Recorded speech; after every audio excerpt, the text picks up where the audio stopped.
TBC Tamil News. TBCயின் தலைப்புச் செய்திகள். தமிழரசு கட்சிக்குள் முரண்பாடுகள் அதிகரித்து வரும் நிலையில் சஜித்திற்கு ஆதரவளிக்க தமிழரசு கட்சி தீர்மானம்.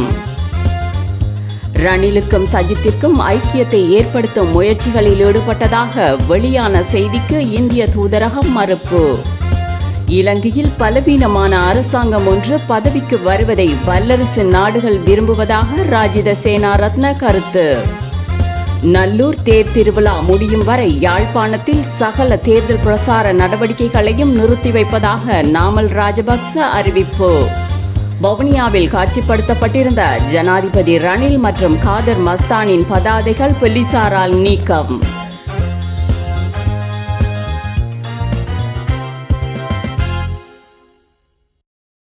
வணக்கம்.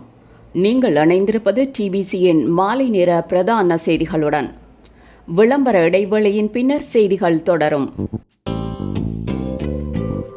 28 ஆண்டுகளாக பிரித்தானியாவிலிருந்து ஒலிக்கும் டிபிசியின் தமிழ் நியூஸ். தமிழில் முதல் முறையாக AI செயற்கை நுண்ணறிவு ஊடாக செய்திகளை வழங்கி வரும் டிபிசி ஊடகத்துறையில் அனுபவமிக்க ஆசிரியர் குழுவினரால் தயாரிக்கப்படும் டிபிசியின் காலை மாலை செய்திகள், டிபிசி அரசியல் தேடலான இன்சைட்ஸ் மற்றும் அரசியல் ஆய்வு உங்களை வந்தடைய எமது சேனலை சப்ஸ்கிரைப் செய்து லைக் செய்யுங்கள். தொடர்புகளுக்கு 00447817063682 டிபிசியின் நிகழ்ச்சிகளை காண தவறாதீர்கள்.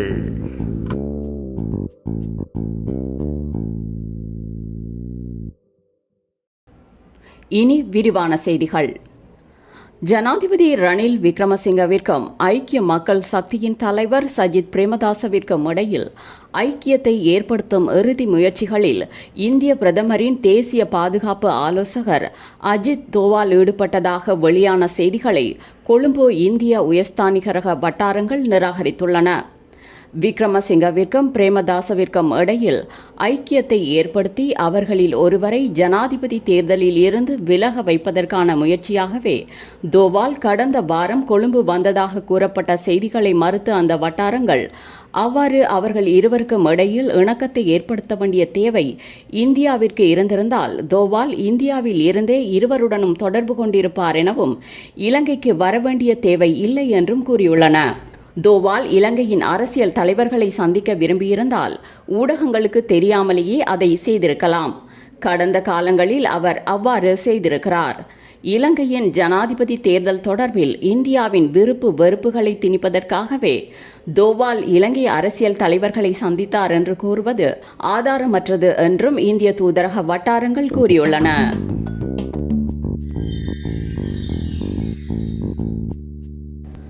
ஜனாதிபதி தேர்தலில் ஐக்கிய மக்கள் சக்தியின் தலைவர் சஜித் பிரேமதாசவை ஆதரிப்பதற்கு இலங்கை தமிழரசு கட்சி தீர்மானித்திருக்கிறது.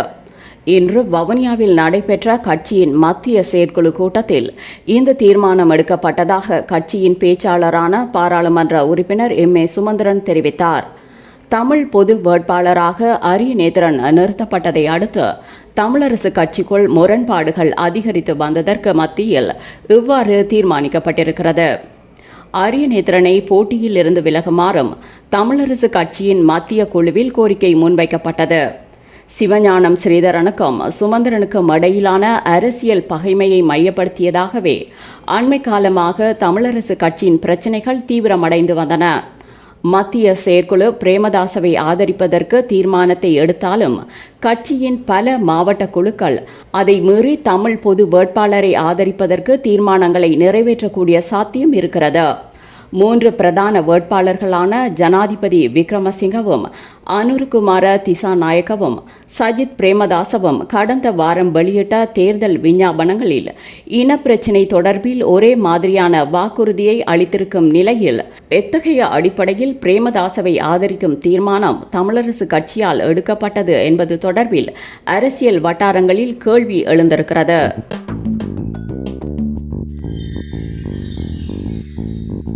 சில வல்லாதிக்க நாடுகள் தாங்கள் இலங்கையில் விரும்பியவற்றை பெற்றுக்கொள்வதற்காக இலங்கையில் பலவீனமான அரசாங்கம் ஒன்று பதவிக்கு வருவதை விரும்புவதாக பாராளுமன்ற உறுப்பினர் ராஜித சேனாரத்ன இன்று தெரிவித்தார். சில வல்லாதிக்க நாடுகள் அவற்றில் தங்கியிருக்கக்கூடிய பலவீனமான ஒரு அரசாங்கம் இலங்கையில் இருக்க வேண்டும் என்று விரும்புகின்றன. அவ்வாறு பலவீனமான அரசாங்கம் ஒன்று இருந்தால்தான் இலங்கையில் இருந்து பெற விரும்புவதை பெற்றுக்கொள்ளலாம் என அந்நாடுகள் நம்புகின்றன என்றும் சேனாரத்ன கூறினார். ஜூலை 31ஆம் திகதிக்கும் ஆகஸ்ட் 31ஆம் திகதிக்கும் இடைப்பட்ட ஒரு மாத காலத்தில் தேர்தல் சட்ட மீறல்கள் தொடர்பான 1592 முறைப்பாடுகள் கிடைக்கப்பெற்றிருப்பதாக தேர்தல்கள் ஆணைக்குழு தெரிவித்துள்ளது. நேற்றைய தினம் மாத்திரம் 112 புதிய முறைப்பாடுகள் கிடைத்ததாக ஆணைக்குழு தெரிவித்துள்ளது. கிடைக்கப்பெற்ற மொத்த முறைப்பாடுகளில் 8 முறைப்பாடுகள் மாத்திரமே வன் செயல்களுடன் தொடர்புடையவை, ஏனையவை தேர்தல் சட்ட மீறல்களுடன் தொடர்புடையவை என்று கூறப்பட்டுள்ளது.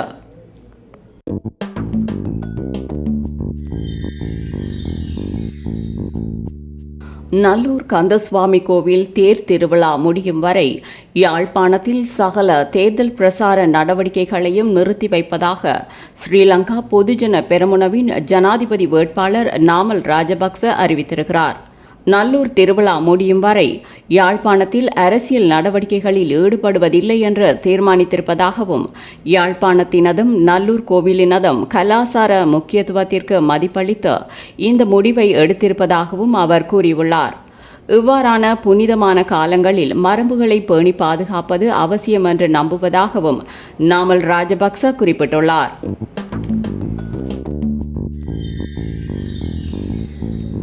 வவுனியாவில் காட்சிப்படுத்தப்பட்டிருந்த ஜனாதிபதி ரணில் மற்றும் இராஜாங்க அமைச்சர் காதர் மஸ்தானின் பதாதைகள் போலீசாரால் அகற்றப்பட்டுள்ளன. தேர்தல் பிரசார கூட்டம் ஒன்றில் கலந்து கொள்ள ஜனாதிபதி ரணில் விக்ரமசிங்க நேற்றைய தினம் வவுனியாவிற்கு விஜயம் செய்திருந்தார்.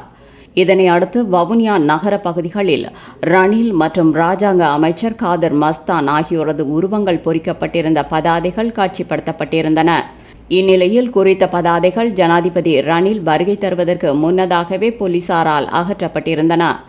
இதேவேளை இது குறித்த செய்தி சேகரித்துக் கொண்டிருந்த வவுனியா பிராந்திய ஊடகவியலாளர்கள் 2 அழைத்த போலீசார் அவர்களது விவரங்களை பதிவு செய்துள்ளனர்.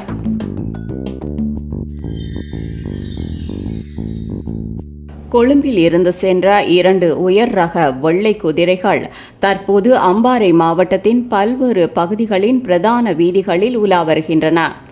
ஜனாதிபதி தேர்தலில் சுயேட்சையாக போட்டியிடும் ரணில் விக்ரமசிங்கவை ஆதரித்து குறித்த குதிரைகள் தினமும் பிரசாரங்களை முன்னெடுத்துள்ளன.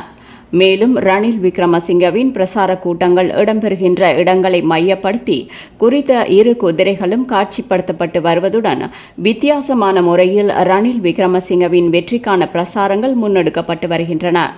சம்மாந்துறையில் ரணில் விக்ரமசிங்கவை ஆதரித்து நடைபெற்ற கூட்டத்திற்கு முன்னதாக அக்கூட்டத்திற்கு மக்களை அழைக்கும் விதமாக குதிரைகளை ஏற்பாட்டாளர்கள் பயன்படுத்தி மக்களை கவர்ந்தெழுக்கும் முயற்சியில் ஈடுபட்டதாக தெரிவிக்கப்படுகின்றது. அம்பாறை மாவட்ட பாராளுமன்ற உறுப்பினர் ALM அதாவுல்லாவின் தேசிய காங்கிரஸ் கட்சியின் சின்னம் குதிரை என்பதுடன் இம்முறை இடம்பெறும் ஜனாதிபதி தேர்தலில் ரணில் விக்ரமசிங்கவை அவர் ஆதரிப்பதும் குறிப்பிடத்தக்கது. இத்துடன் TBCயின் மாலை நேர பிரதான செய்திகள் நிறைவடைந்தன. மீண்டும் நாளை TBCயின் செய்திகளுடன் சந்திப்போம். வணக்கம்.